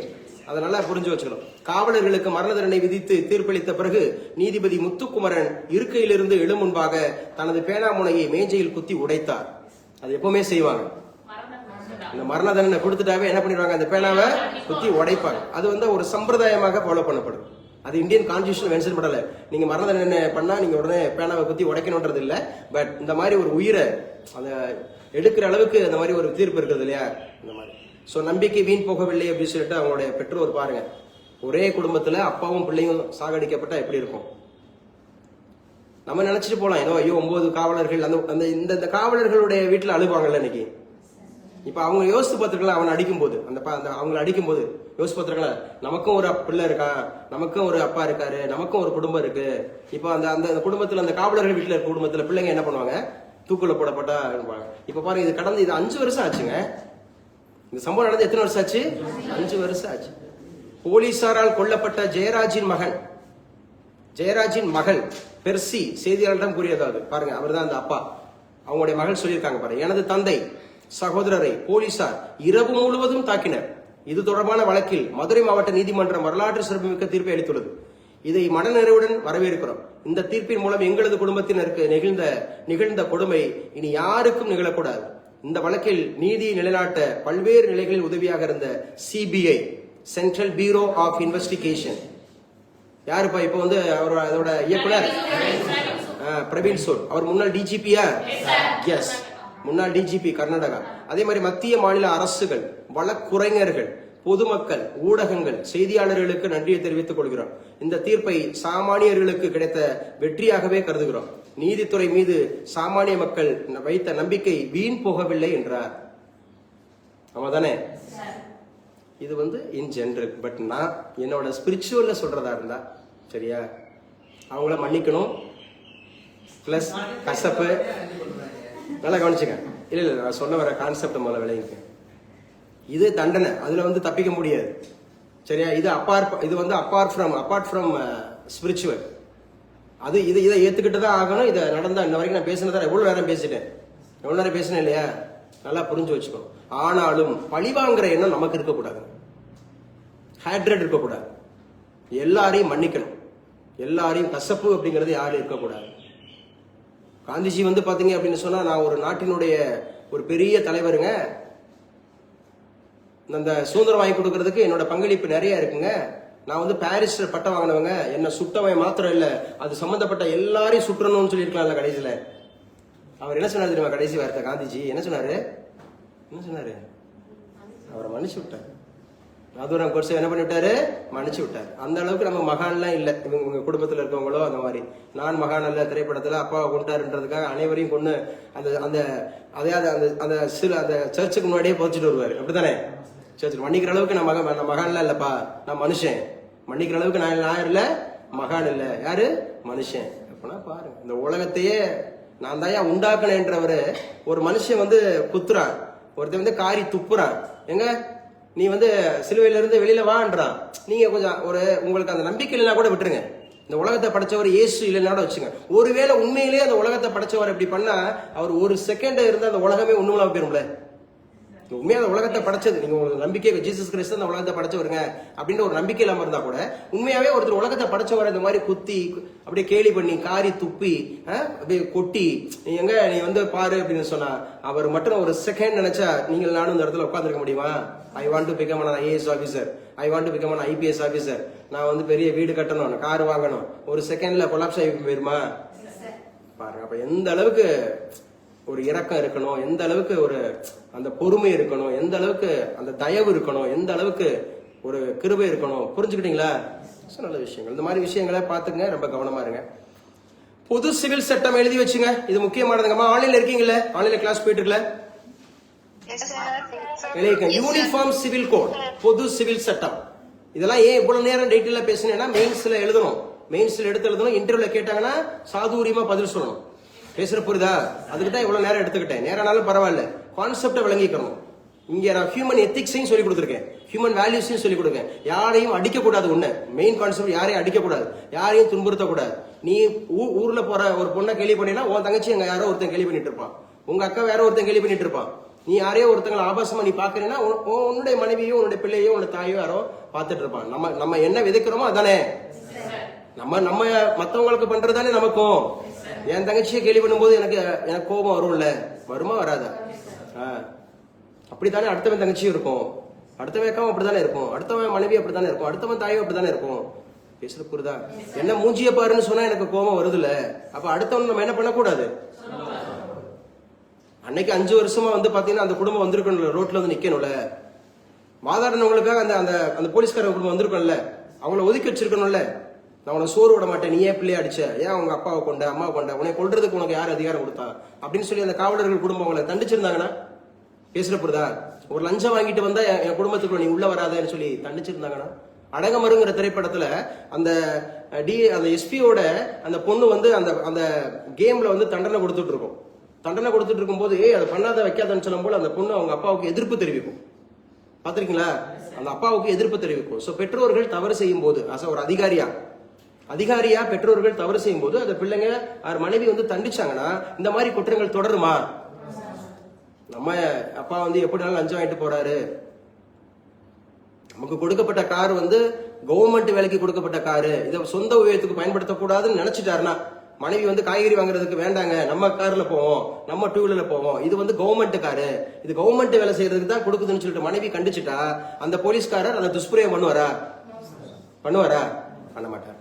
எங்க உங்களுக்கு சம்பளம் வந்து மாசம் ஆனா ஒரு 50,000 தானங்க, இன்னைக்கு எப்படி 2,000 ரூபாய் உங்க பாக்கெட்ல வந்துச்சுன்னு கேட்டுட்டாங்கன்னா, ஐயா அது பாவமும் இல்ல, பாவம் போச்சு. அதான் சொல்றது, அநியாயத்தினால் சம்பாதிக்கப்படுகிற அத்தனையும் பாவங்க. அது அவருக்கு மாத்திரம் இல்ல, அவருடைய மகன், மகள், பிள்ளை, பேர, அடுத்து வரக்கூடிய சந்ததி வரைக்கும் இருக்கும். பாவத்தின் சம்பளம் மரணம். பாவத்தின் சம்பளம் மரணம். ஏன் உங்ககிட்ட இவ்வளவு நேரம் பேசிட்டு இருக்கேன்னா, நீங்க ஒரு அரசு துறையில போய் உட்காரலாம். உங்க அரசு துறையில உங்களுடைய வேலைக்கு தவிர நீங்க வேற எந்த ஒரு விஷயமும் கொடுத்தாலும் அது உங்களுக்கு பாவம். பேசுற புரியுதா? பாவம். நான் உங்ககிட்ட ஒரு ஃபீஸை வாங்கிக்கிட்டு உங்களுக்கு பாடம் நடத்தாம இருந்தா அது பாவம். உங்களை கண்டுக்காம இருந்தா அது பாவம். உங்களுக்கு நான் ஒரு வெற்றிக்கு நான் உங்களுக்கு ஒரு இது உழைக்காம இருந்தேன்னா அது பாவம். சரி, எப்படியோ ஒரு மாசத்தை ஓட்டிட்டு போயிடுவோம், ஒரு 3 மாசத்தை ஓட்டிட்டு போயிடுவோம் அப்படின்னு சொல்லிட்டு தவறு. நீங்க எப்படி இருந்தாலும் ஒரு அதிகாரி ஆயிடுவீங்க, நிச்சயமா ஆயிடுவீங்க. உங்க பெஞ்சில் இருக்கும்போது நான் சொன்னதை நீங்க ஃபாலோ பண்ணுவீங்கல்ல, வந்திருக்கிறவங்கள உட்கார வைப்பீங்கல்ல, அவங்ககிட்ட இன்முகத்தோட பதில் சொல்லுவீங்கல்ல. நான் யாரு தெரியுமா, என்ன எப்படி எதிர்த்து பேசுற அப்படிங்களா? நீங்க ஒரு வெறும் குரூப் 2 ஆபீசர் உட்காந்துட்டு ஒரு குரூப் 1 ஆபீசர் உட்காந்து நீங்க பிரசிடென்ட் ஆவனாவே நீங்க பயப்படணும்னு சொல்றேன். மக்களுக்கு இந்த மாதிரி அதிகாரமா இருக்கணும்ன்றேன். அப்படிங்கிறப்ப நம்ம ஆஃப்டர் ஆல் நினைக்கணும். ஒரு ஐஏஎஸ் ஆனா கூட நம்ம ஆஃப்டர் ஆல் நினைக்கணும். புரியுதா? ஒரு ஐஏஎஸ் ஆனாலும் ஆஃப்டர் ஆல் அப்படின்ற மாதிரி நினைக்கணும். இது வந்து கோட் ஆஃப் கண்டக்ட்ல இருக்குங்க. இது கோட் ஆஃப் கண்டக்ட் ஒரு நடத்தை விதிகள்ல இருக்கும். எப்படி வந்து பொதுமக்கள்கிட்ட நம்ம பேசணும், பொதுமக்களை எப்படி அவங்ககிட்ட நம்ம வந்து அப்ரோச் பண்ணணும்ன்றதெல்லாம் இருக்கு, முக்கியமானது இருக்கு, பயன்படுத்திங்க. பொது சிவில் சட்டம்னாவே யூசிசியா, யூனிஃபார்ம் சிவில் கோடா, ஆர்டிகல் 44 ஆர்டிகல் 44. இதை ஏற்றுக்கொண்ட முதல் இந்திய மாநிலம் உத்தரகாண்ட். இதை ஏற்றுக்கொண்ட முதல் இந்திய மாநிலம் எது? உத்தரகாண்ட். உத்தரகாண்ட் வந்து புஷ்கர் சிங் தாமியா, டேராடூனா, கேபிட்டல் சிட்டி என்னது? டேராடூன். அதே மாதிரி ஒரே நாடு ஒரே தேர்தல் எழுதி வச்சுக்கணும். One nation one election. இந்த ஒன் நேஷன் ஒன் எலெக்ஷன் அப்படிங்கிறது அடுத்த 2029 தேர்தலில் வரும் அப்படிங்கிற மாதிரி எதிர்பார்ப்பு இருக்கு. ஒரே நாடு ஒரே தேர்தல். இதோட ஒருங்கிணைப்பாளராக யார் இருந்தார்னா, முன்னாள் நம்முடைய பிரசிடென்ட் ஆஃப் இந்தியா இருந்தாங்க, ராம்நாத் கோவிந்த் அவங்க இருந்தாங்க. முன்னாள் president of India Ramnath Govind அவங்க இருந்தாங்க. ஸோ அதை ஞாபகம் வச்சுங்க. புரிஞ்சுக்கிட்டீங்களாப்பா?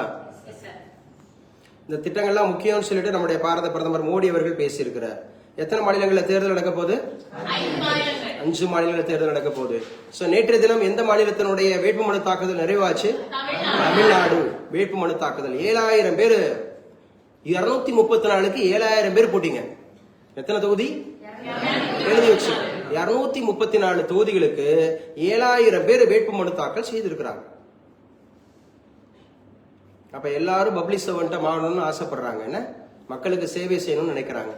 மக்களுக்கு சேவை செய்யணும் அப்படின்னு நினைக்கிறாங்க. 7000 பேர் வேட்புமனு தாக்கல் செய்யறாங்க.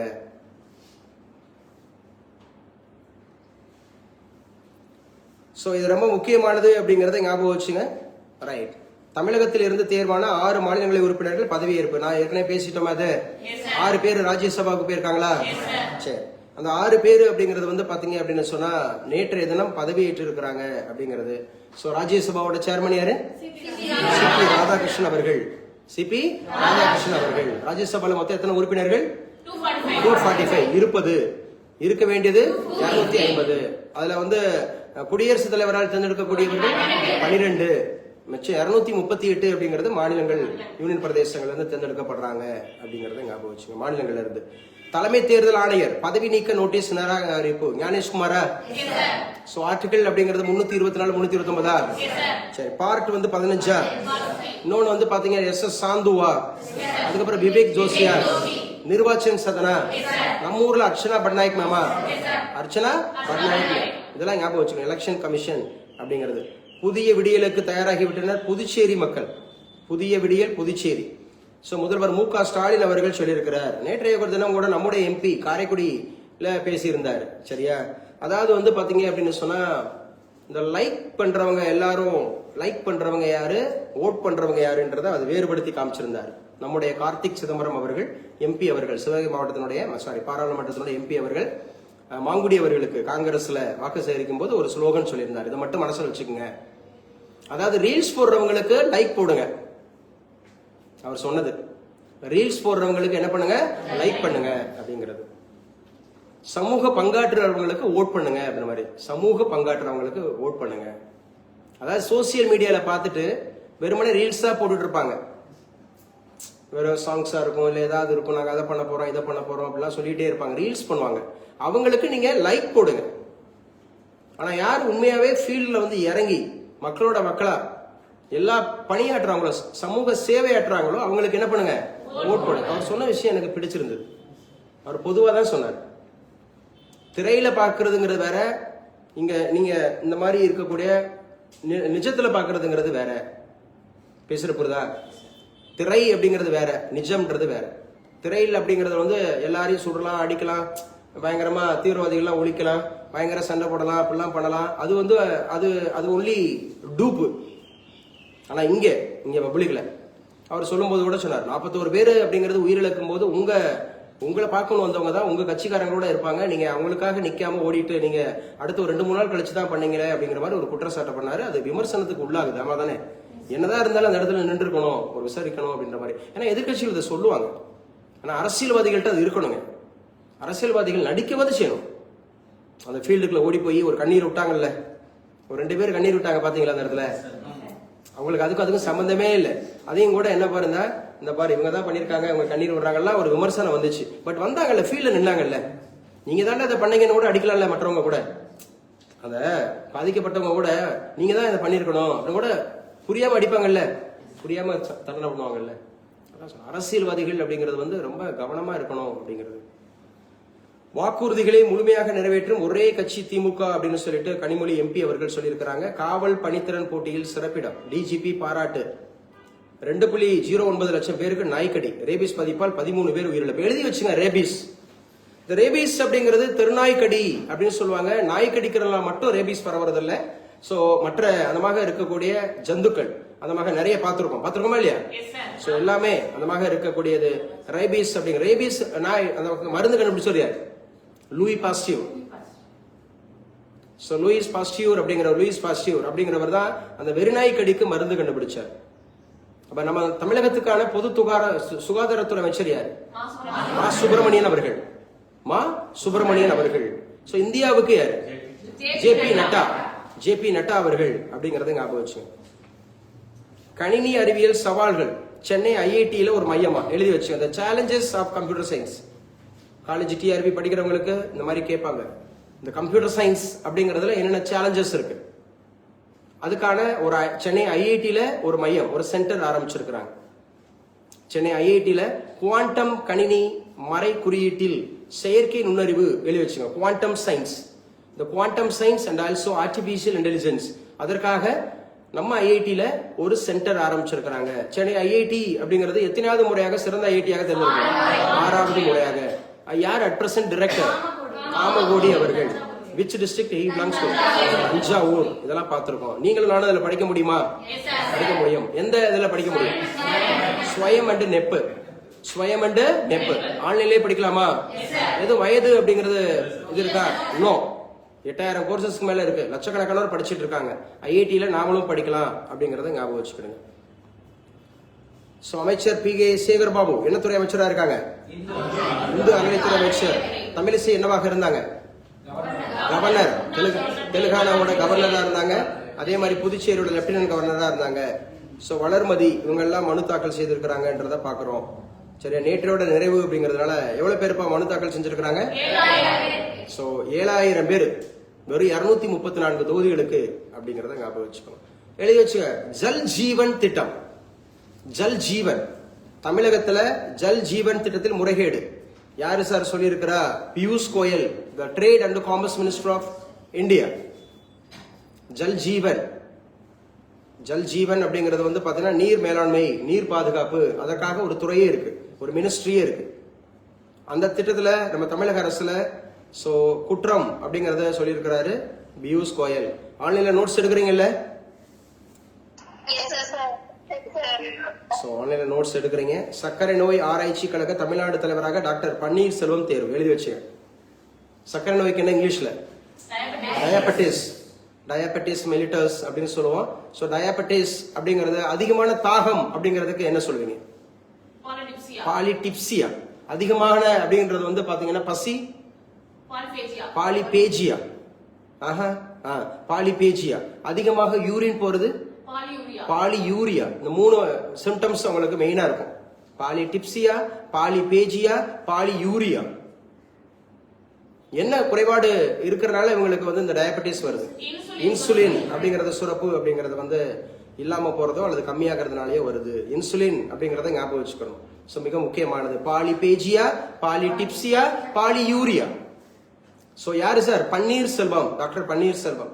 சர்க்கரை நோய் ஆராய்ச்சிகளுக்கான ஆய்வுகளுக்கான இந்திய ஆராய்ச்சி கழகத்தின் தமிழ்நாடு தலைவராக அவரை தேர்ந்தெடுத்திருக்கிறாங்க. RSSDI அதோட தலைவர்.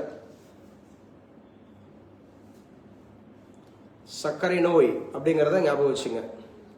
சுகர். திமுக அதிமுக இடையே கடும் போட்டி. விக்ரம் வேதா விஜய், விக்ரம் வேதா விஜய் அப்படின்னு போட்டிருக்காங்க, ட்ரிபிள் வி. இதெல்லாம் இந்த நியூஸ் எல்லாம் நீங்க சும்மா படிச்சுக்கோங்க. இலக்கணத்தில் தடுமாறும் AI, இலக்கணத்துல தடுமாறுதான் AI. Artificial intelligence, artificial intelligence 2023 மாநாடு எங்க நடந்துச்சு? பிரிட்டன். 24 எங்க நடந்துச்சு? South Korea. 25 எங்க நடந்துச்சு? பிரான்ஸ். 26 எங்க நடந்துச்சு? இந்தியா. 27 எங்க நடக்குது? சுவிட்சர்லாந்துங்க. 27 எங்க நடக்கிறது? சுவிட்சர்லாந்து. இங்க பாருங்க என்ன இந்த கட்டுரை எழுதப்பட்டிருக்குன்னா, திருக்குறள் ஒன்றை கேட்டதற்கு தானே திருவள்ளுவராக மாறி ஒரு குறளை எழுதி கொடுத்தது.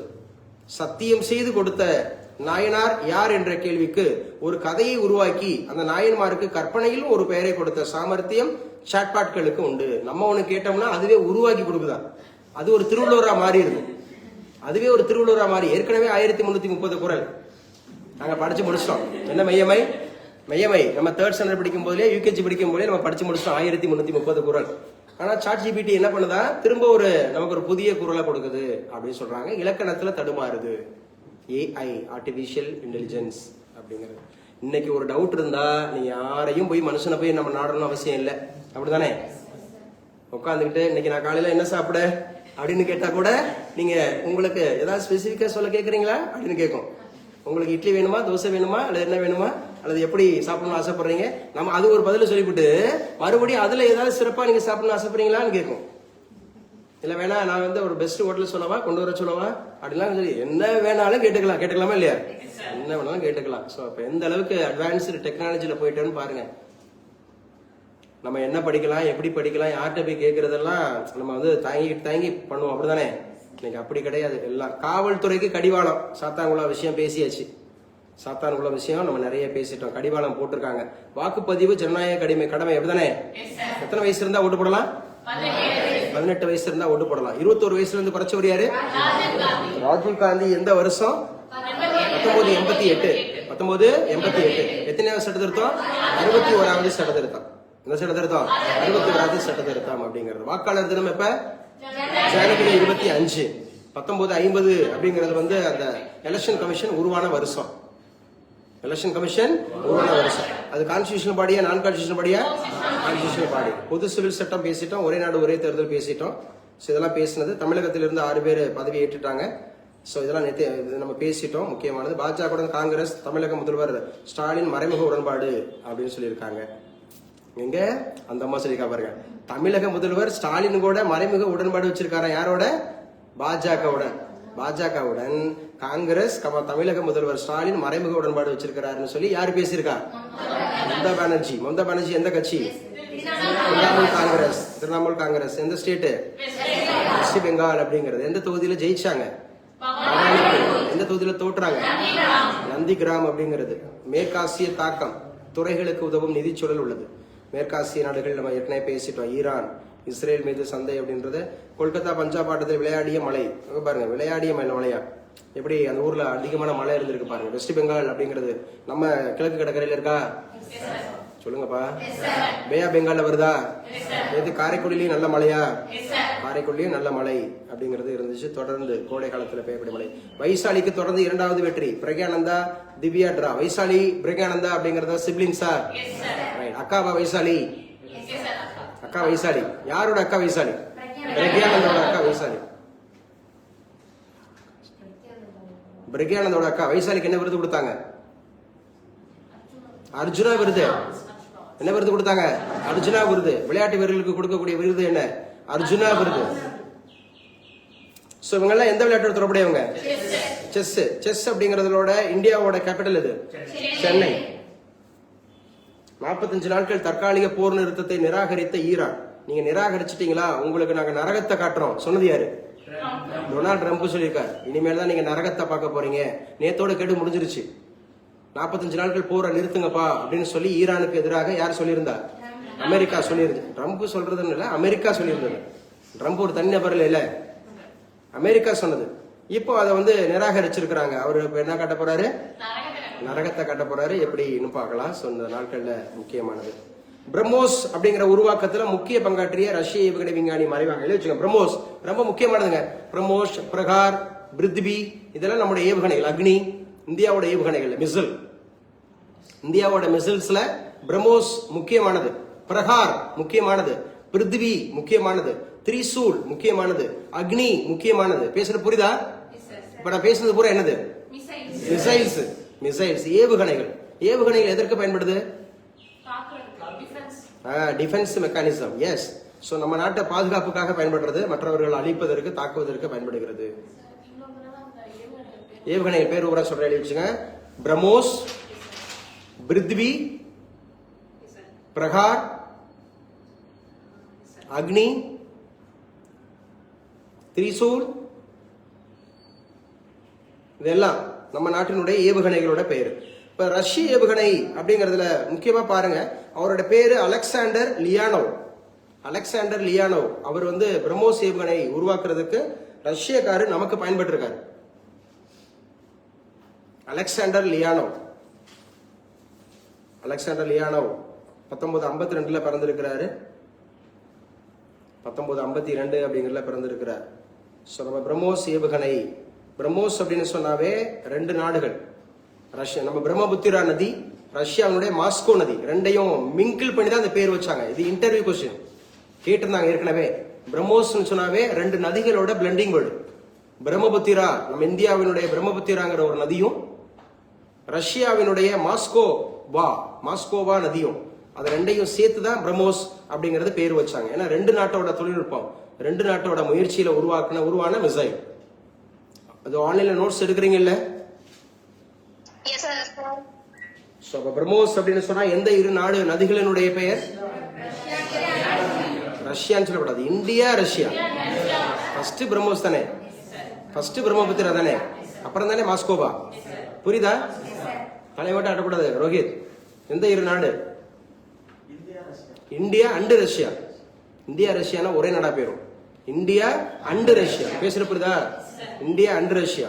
ஃபர்ஸ்ட் ரஷ்யா சொல்லுவீங்களா, இந்தியா சொல்லுவீங்களா? இந்தியாவை சொல்லணும். இந்தியாவோட எந்த நதி? பிரம்மபுத்திரா. சரியா? கங்கா, யமுனா, சரஸ்வதி இதெல்லாம் வந்து சொல்லுவாங்க முக்கியமான நதிகள். இதுல பிரம்மபுத்திரா நதி, ரஷ்யாவோட மாஸ்கோவா நதி. சோ அது அலெக்சாண்டர் லியானோவா பிரம்மோஸ் ஏவுகணை உருவாக்குறது ரொம்ப முக்கியமானவா? இந்த பிரம்மோஸ் ஏவுகணை ஆபரேஷன் சிந்தூர் அதுல முக்கியமான பங்கு வகிச்சது. ஆபரேஷன் சிந்தூர். ஆபரேஷன் சிந்தூர்ன்றது பெஹல்காம் அட்டாக்கா? பெஹல்காம் அட்டாக் அப்படிங்கிறது காஷ்மீரா? எஸ். சோ 800 கிலோமீட்டர் வரை துல்லியமாக இலக்கை தாக்குமா பிரம்மோஸ் ஏவுகணை? பிரம்மோஸ் அப்படிங்கிற ஏவுகணை 800 கிலோமீட்டர் வரை துல்லியமாக தாக்கக்கூடியது அப்படிங்கறத ஞாபகம் வச்சுங்க. சோ நம்ம கரெக்டா 1.25 மணி நேரம் ஆச்சுங்க இந்த கிளாஸ் ஆரம்பிச்சு. ஏகப்பட்ட விஷயம் பேசியிருக்கோம். ஹேபியஸ் கார்பஸ் பத்தி முழு தகவல் கிடைச்சிருச்சா? சாத்தான் குளம் பத்தி முழு தகவல் கிடைச்சிருச்சா? யாரு அதிகாரம் மிக்கவர்கள் தெரிஞ்சிருச்சா? நம்ம வந்து நம்ம தவறு செய்யாதவரை எதற்கும் பயப்படணும் அப்படின்ற அவசியம் இல்லை, தெரிஞ்சுக்கிட்டீங்களா? காவல்துறை, நீதித்துறை, நிர்வாகத்துறை எல்லாமே நமக்கானதுன்னு நினைச்சுக்கிட்டீங்களா? நமக்கானதுன்னா நம்ம தான் ஹீரோ, அப்படிதானே? அவங்க தேர் சர்வெண்ட், அப்படிதானே? கண்டிப்பா இதெல்லாம் புரிஞ்சுக்குங்க. சோ அடுத்து என்ன சார், இன்னைக்கு கரண்ட் அஃபேர்ஸ்ல முடிய போகுது. புதுச்சேரியில காங்கிரஸ் ஆட்சியில வேண்டாம், சோ இதெல்லாம் வேண்டியது இல்லை அப்படிங்கறது ஞாபகம் வச்சுங்க. Current affairs over. ஒரு 2 நிமிஷம் படிங்க. சரியா 10, 19, 20, 20 இது 10, 21க்கு நம்ம மேத்தமெட்டிக்ஸ் பார்ப்போம். இன்னைக்கு நம்ம மேத்தமெட்டிக்ஸ்ல LCM, HCF பார்க்கலாம். ரீசனிங்ல கிளாக் அண்ட் கேலண்டர் பார்க்கலாம். Clock and calendar. சோ ரெகுலரா நான் வேகமா முடிச்சு தரேன். ஏன்னா QT எக்ஸாம்ஸ் நெக்ஸ்ட் மந்த் இருக்கிறதுனால சோ அவங்களுக்கு அந்த பாடம் வந்து பாத்தீங்கன்னா இருக்கு, நமக்கும் அது இருக்கு, ஃபுல்லாவே இருக்கு. ஆப்டிடியூட், ரீசனிங் ஃபுல்லா இருக்கு, ஜிகே ஃபுல்லா இருக்கு. சோ நல்லா படிச்சுக்கணும். இன்னைக்கு இந்த கிளாஸ் முடிஞ்சதுக்கு அப்புறம் ஒரு பிரேக்ல நீங்க மகாராஷ்டிராங்கிற ஸ்டேட்டை பத்தி எழுதணும். புக்ஸ் அண்ட் அத்தர்ஸ் நான் ஒரு 10 புக் சொல்லுவேன், அதை எழுதணும். பிளஸ் வந்து பாத்தீங்க அப்படின்னு சொன்னா ஒலிம்பிக் கேம்ஸ் பத்தி உங்களுக்கு ஃபேக்ட்ஸ் எவ்வளவு ஞாபகம் இருக்கோ அதை எழுதணும். பேசுற புரியுதா? சரி, டெஸ்ட் இருக்கு, மறந்துடக்கூடாது. ஸோ டெஸ்ட் அடிக்கடிக்க தான் நம்ம வந்து பரிச்சயமாக்க முடியும்.